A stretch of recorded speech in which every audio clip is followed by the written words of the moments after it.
Public TV news బులెటిన్ల ముందుగా headlines. BRS Congress కార్యకర్తల మధ్య ఘర్షణ.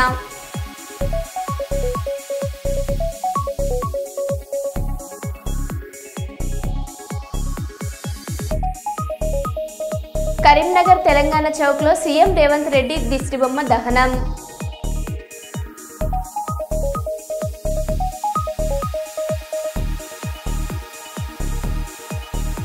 కాంగ్రెస్ బీఆర్ఎస్లపై కేంద్ర మంత్రి కిషన్ రెడ్డి ఆగ్రహం.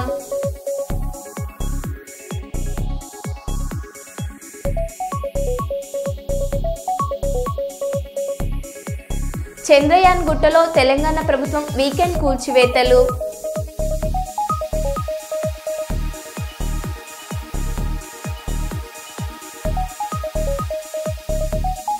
దేవునూరు గ్రామంలో రైతులను పరామర్శించిన ఎమ్మెల్యే కడియం శ్రీహరి.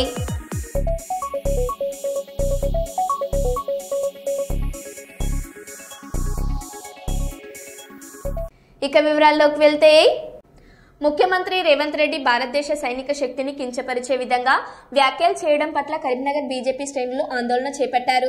శనివారం సాయంత్రం కరీంనగర్లోని తెలంగాణ చౌక్లో సీఎం రేవంత్ రెడ్డి దిష్టిబొమ్మ దహనం కార్యక్రమం చేపట్టారు. ఈ కార్యక్రమంలో పాల్గొన్న బీజేపీ జిల్లా ప్రధాన కార్యదర్శి తాళ్లపల్లి శ్రీనివాస్ గౌడ్ మాట్లాడుతూ, ముఖ్యమంత్రి రేవంత్ రెడ్డి జూబ్లీహిల్స్ ఎన్నికల కోసం ఓ వర్గం ఓట్ల కోసం మన దేశాన్ని, మన సైనికులను ఘోరంగా అవమానించారని ఆయన మండిపడ్డారు. ఈ ఎన్నికల్లో మైనార్టీలను ప్రసన్నం చేసుకోవడానికి ముఖ్యమంత్రి రేవంత్ రెడ్డి దిగజారి ఇండియన్ ఆర్మీపై వ్యాఖ్యలు చేయడానికి సిగ్గుండాలన్నారు. ఆపరేషన్ సింధూర్ ఇండియన్ ఆర్మీని అవమానించే రీతిలో మాట్లాడినందుకు ముఖ్యమంత్రి రేవంత్ రెడ్డి వెంటనే క్షమాపణ చెప్పాలని ఆయన ఈ సందర్భంగా డిమాండ్ చేశారు. వ్యాప్తంగా కూడా ఈ నిరసన కార్యక్రమాలను చేపట్టడం జరుగుతుంది. ఏదైతే ప్రాణాలకు వడ్డీ ఆపరేషన్ సింధూరులో పాకిస్తాన్లో ఉన్నటువంటి ఉగ్రవాదులను చెండాడినటువంటి భారత త్రివిధ దళాలను కించపరుస్తూ ఏదైతే సౌభాగ్యాన్ని, దేశ సమైక్యతను, ఏదైతే దేశ ప్రజలందరినీ కూడా కించపరిచే విధంగా పాకిస్తాన్ పరాయి దేశానికి ఒత్తాసు పలుకుతూ ఈనాడు ఒక సీఎం హోదాలో ఉండి సిగ్గుచేటుగా మాట్లాడిన మాటలు ఇది దేశ ప్రజలు కానీ తెలంగాణ ప్రజలు కానీ క్షమించరు. సీఎం రేవంత్ రెడ్డి గారు ఏదైతే కాంగ్రెస్ ప్రభుత్వంలో జీన్స్ లోపలే ఉంది భారతదేశాన్ని విచ్ఛిన్నం చేయాలనే అంశాన్ని ఏదైతే రాహుల్ గాంధీ గారు విదేశాల్లో పోయి భారతదేశాన్ని కించపరిచే విధంగా మాట్లాడడం, అదే రీతిలో ఈనాడు సీఎం గారు కూడా నిన్న ఓట్ల కొరకు దిగజారి దేశ భద్రతను కూడా కించపరిచే విధంగా మాట్లాడడం సరైంది కాదు. ఓట్లు వస్తే పోతాయి. ఒక మతానికి చెందిన ఓట్లను లబ్ధి చేకూర్చడం కొరకు ఏదైతే బై ఎలక్షన్ ఒక ఎమ్మెల్యే సీటు కొరకు దేశ ప్రతిష్టను, ఏదైతే త్రివిధ దళాల సైనికులు ప్రజల ఆత్మ గౌరవాన్ని దెబ్బతీసేది మాట్లాడినటువంటి సీఎం రేవంత్ రెడ్డి తక్షణమే తెలంగాణ ప్రజలకు, భారతదేశ ప్రజలందరికీ కూడా వెంటనే క్షమాపణ చెప్పి నువ్వు చేసినటువంటి అనుచిత వ్యాఖ్యలను వెనక్కి తీసుకోవాలని, లేదంటే తెలంగాణ ప్రజలు, భారతదేశ ప్రజలు నిన్ను క్షమించరు. ఇలాగే వెనక్కి తీసుకోకపోతే భారతీయ జనతా పార్టీ నిన్ను గుంజిళ్ళు తీసేరాక ఈ భారతదేశం పైన కానీ, భారతదేశ త్రివిధ దళాలపైన కానీ భారతదేశాన్ని కించపరిచే విధంగా మాట్లాడితే నిన్ను గుంజిళ్ళు తీపిస్తాం భారతీయ జనతా పార్టీ తరఫున హెచ్చరిస్తున్నాం. మనుగురు పట్టణంలోని తెలంగాణ భవన్ కాంగ్రెస్ పార్టీ హస్తగతం. వందల సంఖ్యలో తెలంగాణ భవనం వద్దకు చేరుకున్న కాంగ్రెస్ పార్టీ నాయకులు, కార్యకర్తలు, అభిమానులు. కార్యాలయంలోని ఫర్నిచర్ అంతా బయటపడేసి పెట్రోల్ పోసి తగలబెట్టిన నాయకులు, కార్యకర్తలు. కార్యాలయం వద్ద ఉద్రిక్త పరిస్థితి. పోలీసులు అడ్డుకునే ప్రయత్నం చేసినా ఫలితం లేని దుస్థితి.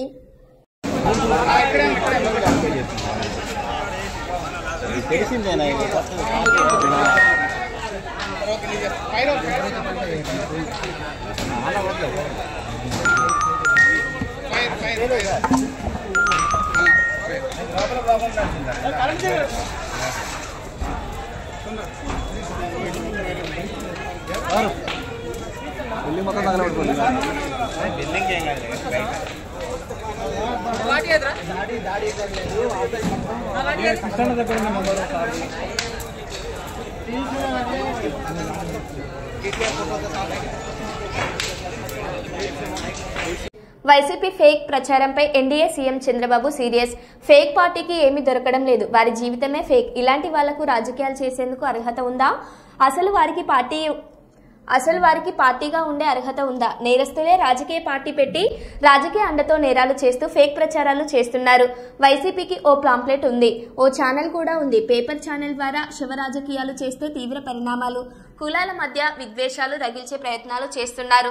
నిద్రలేస్తే చాలు విష ప్రచారానికి తెగబడుతున్నారు. ఇక ఏమాత్రం ఉపేక్షించను, అన్నిటినీ బయట పెడతాం. అమాయకులను మోసం చేస్తూ కులం, మతం, ప్రాంతం పేరుతో చిల్లర రాజకీయాలు చేస్తున్నారని ఎన్డీఏ సీఎం చంద్రబాబు అన్నారు. ఐడియా ఉంది కదా, ఉందా లేదా? ఉందంటే చేలిపైకెత్తండి.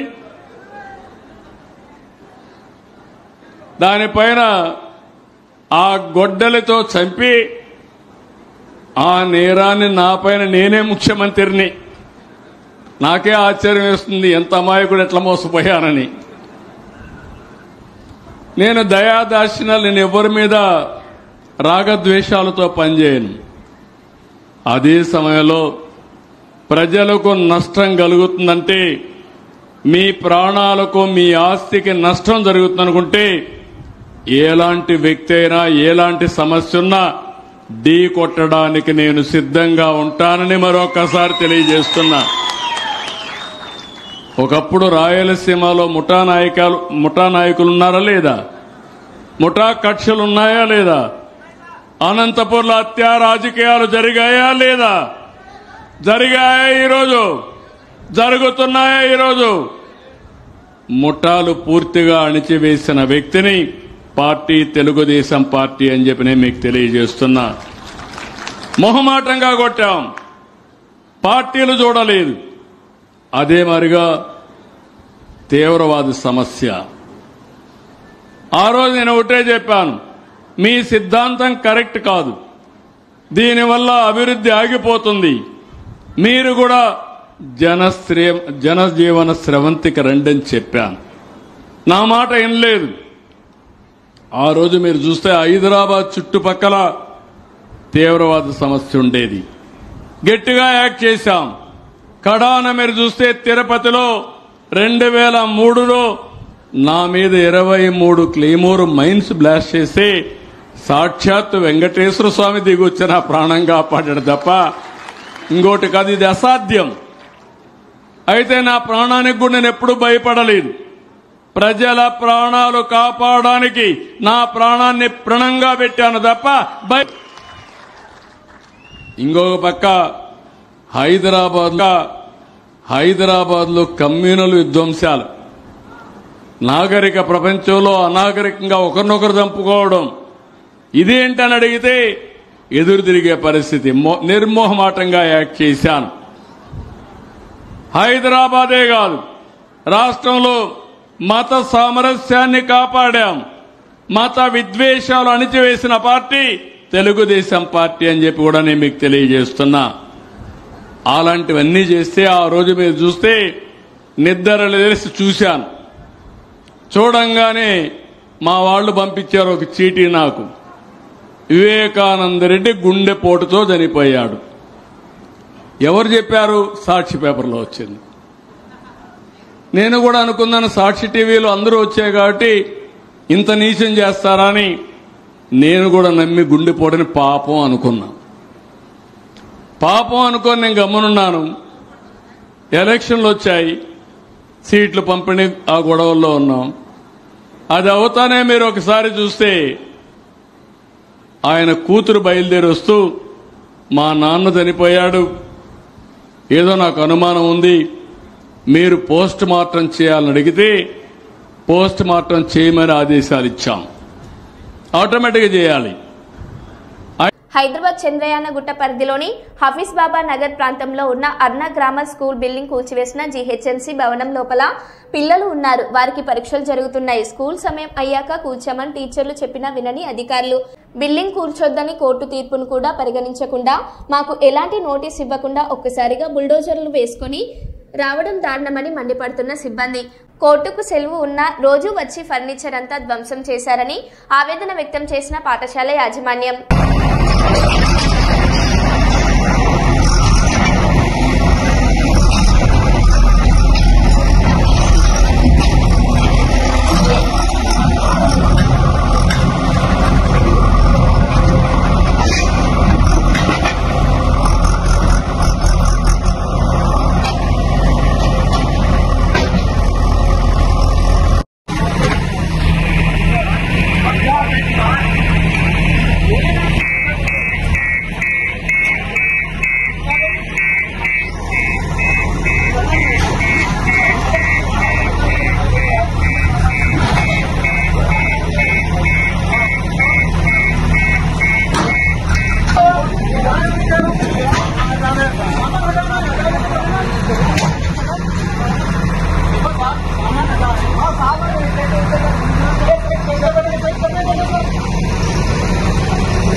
సమత కాలేజ్ వద్ద ఉద్రిక్తత. కళాశాల గేటు పగలగొట్టేందుకు ప్రయత్నిస్తున్న విద్యార్థులు. సమత కళాశాల వద్ద భారీగా మోహరించిన పోలీసులు. కళాశాల వద్ద విద్యార్థులతో పాటు తల్లిదండ్రుల ఆందోళన. సాయి తేజకు న్యాయం జరిగే వరకు కళాశాల వద్ద నుండి కదిలేది లేదంటున్న విద్యార్థులు. జిల్లా కలెక్టర్ వచ్చి న్యాయం చేసే వరకు నిరసన విరమించనంటున్న విద్యార్థులు. రోడ్డుపై బైఠాయించి నిరసన తెలుపుతున్న సాయి తేజ కుటుంబ సభ్యులు. డిగ్రీ ఫైనల్ ఇయర్ చదువుతున్న సాయి తేజ ఆత్మహత్య. మహిళా లెక్చరర్ లైంగిక వేధింపులే కారణమని ఆరోపణలు.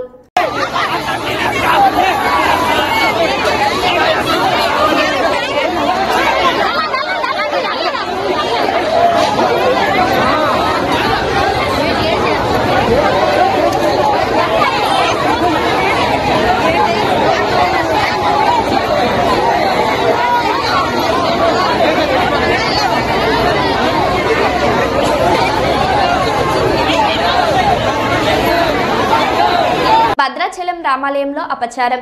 కార్తీక దీపాలను ఒక క్రిస్టియన్ మహిళ అయిన పారిశుద్ధ కార్మికురాలు అహంకారం.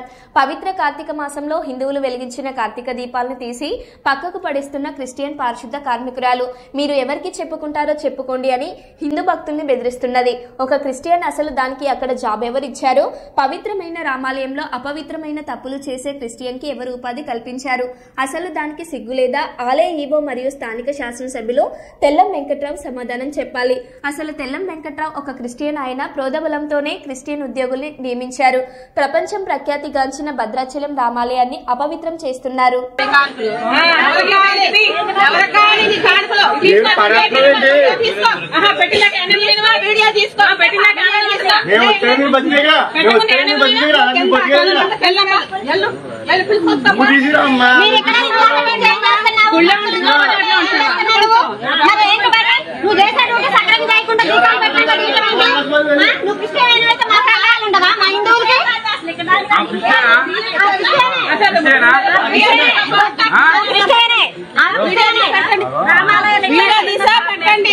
తప్పు కదా ఇప్పుడు ఇక్కడ దీపాలు లేదు. అదే నువ్వు పొద్దున వచ్చి కాపలాగా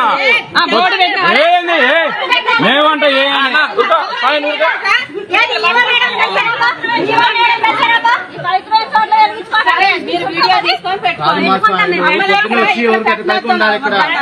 చెప్పండి. అసలు నువ్వు ముట్టుకోవద్దు మా దీపాన్ని, నువ్వు ముట్టుకోవద్దు.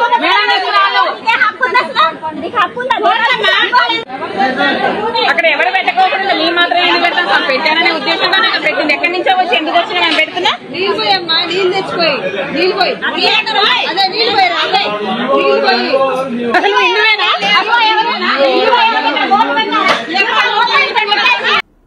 బాన్సువాడ గ్రామీణ మండలం నాగారం గ్రామంలో నూతనంగా నిర్మించిన ఇందిరమ్మ ఇళ్ల ప్రారంభోత్సవానికి ముఖ్య అతిథిగా హాజరై తన చేతుల మీదుగా ప్రారంభించి లబ్ధిదారుల శ్రీమతి పిట్ల రుక్మిణి రఘుపతి గారు, శ్రీమతి గూల సాయవ్వ సాయిలు గారులకు శుభాకాంక్షలు తెలిపిన తెలంగాణ రాష్ట్ర ప్రభుత్వ వ్యవసాయ సలహాదారులు, బాన్సువాడ నియోజకవర్గ శాసనసభ్యులు శ్రీ పోచారం శ్రీనివాసరెడ్డి, రాష్ట్ర అగ్రస్ చైర్మన్ శ్రీ కాసుల బలరాజు పాల్గొన్న బాన్సువాడ సబ్ కలెక్టర్ శ్రీమతి కిరణ్మయి, బాన్సువాడ పట్టణ మరియు గ్రామీణ మండల నాయకులు, ప్రజాప్రతినిధులు, అధికారులు, నాగారం గ్రామస్తులు ఈ సందర్భంగా పోచారం గారు మాట్లాడారు.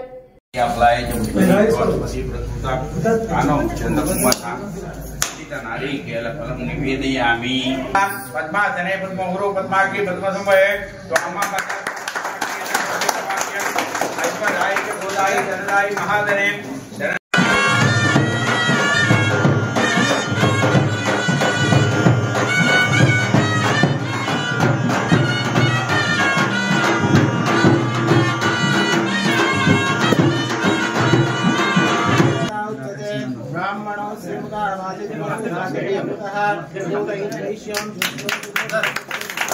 ధర్మసాగర్ మండలం దేవునూరు గ్రామంలో ఇటీవల కురిసిన భారీ వర్షాల వరద ప్రభావానికి దెబ్బతిన్న కల్వర్ట్లను పరిశీలించి పంటలను నష్టపోయిన రైతులను మాజీ ఉప ముఖ్యమంత్రి స్టేషన్ గన్పూర్ ఎమ్మెల్యే కడియం శ్రీహరి పరామర్శించారు. ఈ సందర్భంగా రైతులు ఎమ్మెల్యే గారితో తమ ఆవేదన వ్యక్తం చేశారు. ఎలాంటి సమాచారం లేకుండా ముందస్తు చర్యలు తీసుకోకుండా ఒకేసారి ధర్మసాగర్ రిజర్వాయర్ నుండి 8 గేట్లు ఎత్తడం వల్లే ఆస్తి నష్టం, పంట నష్టం జరిగిందని తెలిపారు. వరద ప్రవాహం వచ్చిన తీరును, వరదల్లో కొట్టుకుపోయిన పంటలను ఎమ్మెల్యే గారు క్షేత్రస్థాయిలో పరిశీలించారు.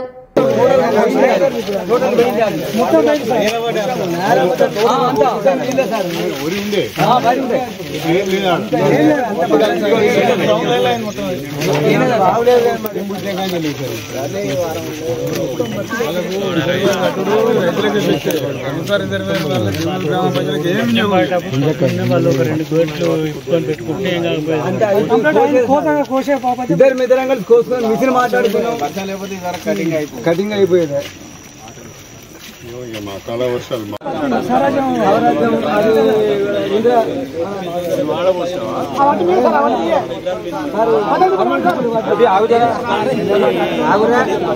పిలిచింది చెప్పేదానిక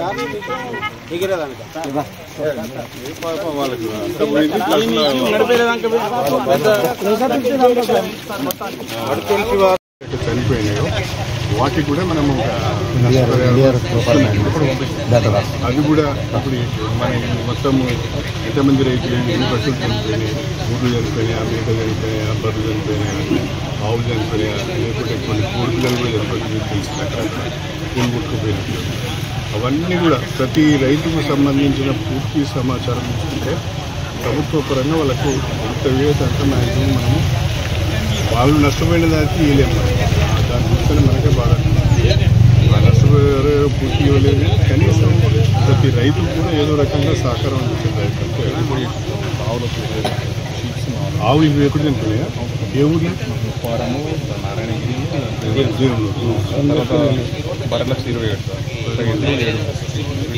అంటే ఈ రైతుల వారికి రాసుకున్నారా పేర్లు? గ్రామాల వారికి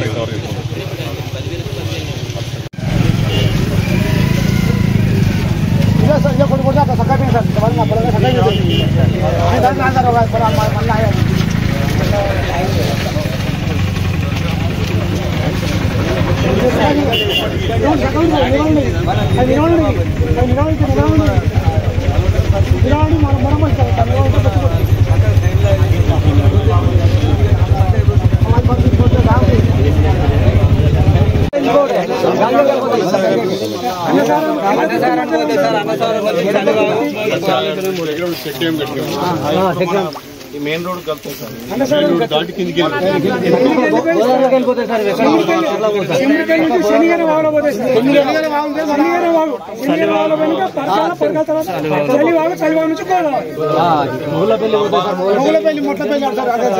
మన ఇక్కడ మానేరులో కలుస్తాయి సార్. మానేరులో కలిసి చాలాలో కలిసి ఇక్కడ ఎట్లా పోయింది సార్? సోమవారిపల్లి అనంత సాగర్ మొత్తం అదే పరిస్థితి. బాయిల కాడికి పోతే అన్నం చెప్తే రైతులే సార్, అంత ఘోరంగా లేదు సార్. బాయిలు వేరే ఇది కూడా అదే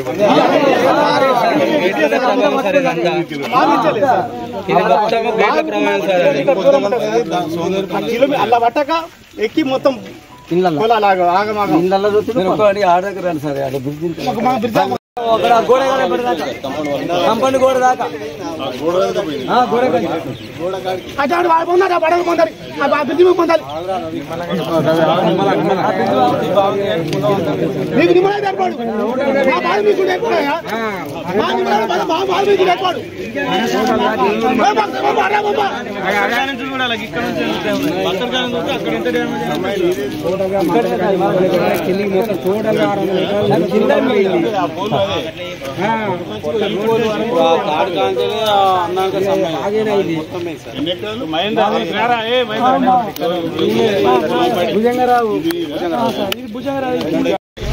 రెండవది ఏంటి అంటే మన పంట నష్టం ఏదైతే జరిగిందో కూడా రైతులకు రాసుకున్న వాళ్ళు వచ్చారు.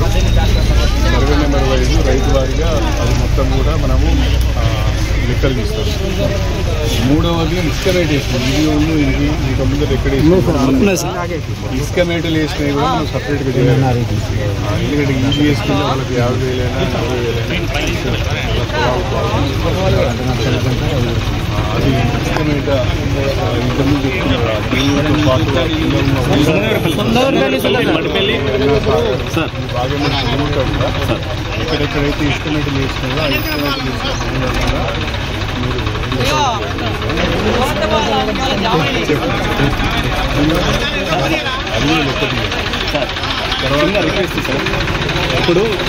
కాశీబుగ్గ వెంకటేశ్వర స్వామి ఆలయాన్ని సందర్శించి బాధితులను పరామర్శించిన జనసేన నాయకులు శ్రీ కొరికాన రవికుమార్ ఇది ఆనుకుని పరిస్థితిలో జరిగిన దుర్ఘటన 10 మంది వరకు చనిపోయారు, 14 మంది వరకు గాయాలతో బయటపడ్డారు. భక్తుల మృతి పట్ల నా ప్రగాఢ సానుభూతిని తెలియజేస్తున్నాను. గాయపడిన వారు త్వరగా కోలుకోవాలని ఆ వెంకటేశ్వర స్వామిని ప్రార్థిస్తున్నాను. మృతుల కుటుంబాలకు అలాగే గాయపడిన వారికి అన్ని విధాల సహాయ సహకారాలు అందించేందుకు ప్రభుత్వ పెద్దలతో మాట్లాడతాను. అలాగే ఇటువంటి సంఘటనలు పునరావృతం కాకుండా దేవాదాయ శాఖ వారు సూచించిన తగు జాగ్రత్తలు పాటించాలని విజ్ఞప్తి.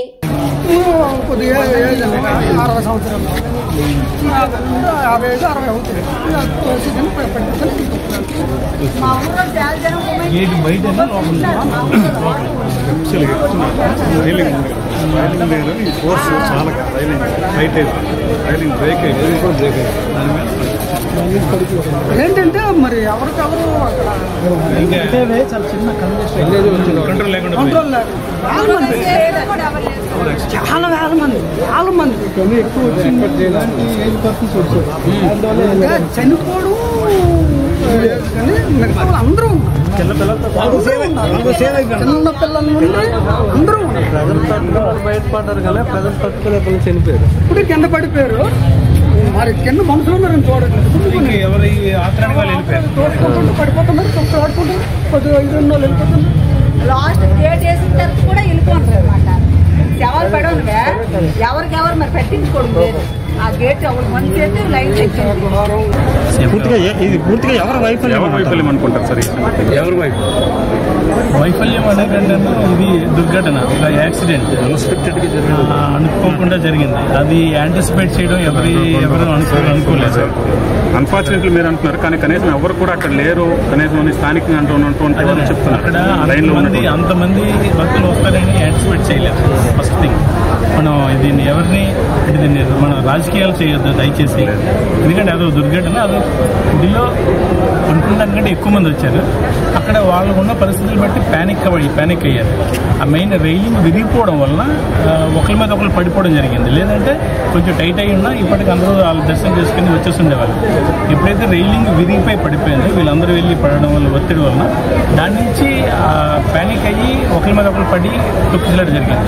ఇందులో వైఫల్యం అని ఆలోచించడం అనేది కరెక్ట్ అంటే సార్, భారీగా భక్తులు పోటెత్తిన సందర్భంలో అట్లీస్ట్ బందోబస్తు అనేది, పోలీసు బందోబస్తు అనేది అవసరం. బట్ అక్కడ ఎక్కడ ఏమీ కనిపించడానికి పరిస్థితి. దీనిలో మీరు కూడా మాట్లాడారు కదా అక్కడ ఉన్నటువంటి బాధ్యతలతో, వాళ్ళు కూడా మీతో చెప్పిన విషయం అది బందోబస్తు అది ఉండాలి. బట్ అంతమంది భక్తులు వస్తారని యాంటిసిపేట్ చేయకపోవడం జరిగింది. Thank you. కాండ్రేగుల గ్రామంలో గౌరవ మాజీ మంత్రివర్యులు మాజీ పార్లమెంట్ సభ్యులు జగ్గంపేట నియోజకవర్గం ఇన్ఛార్జ్ శ్రీ తోట నరసింహం గారు మరియు రాష్ట్ర యువజన విభాగ ప్రధాన కార్యదర్శి మరియు రాష్ట్ర విద్యార్థి విభాగం జోన్ 2 వర్కింగ్ ప్రెసిడెంట్ గౌరవనీయులు శ్రీ తోట శ్రీరామ్జీ గారి ఆదేశాల మేరకు రాష్ట్రంలో మెడికల్ కాలేజీలను ప్రైవేట్ పరం చేస్తూ కూటమి ప్రభుత్వం తీసుకున్న నిర్ణయాన్ని వ్యతిరేకిస్తూ వైఎస్ జగన్మోహన్ రెడ్డి గారి ఆదేశాలతో కోటి సంతకాల సేకరణలో భాగంగా ఈ రోజు కాండ్రేగుల గ్రామంలో సంతకాలు సేకరించడం జరిగింది.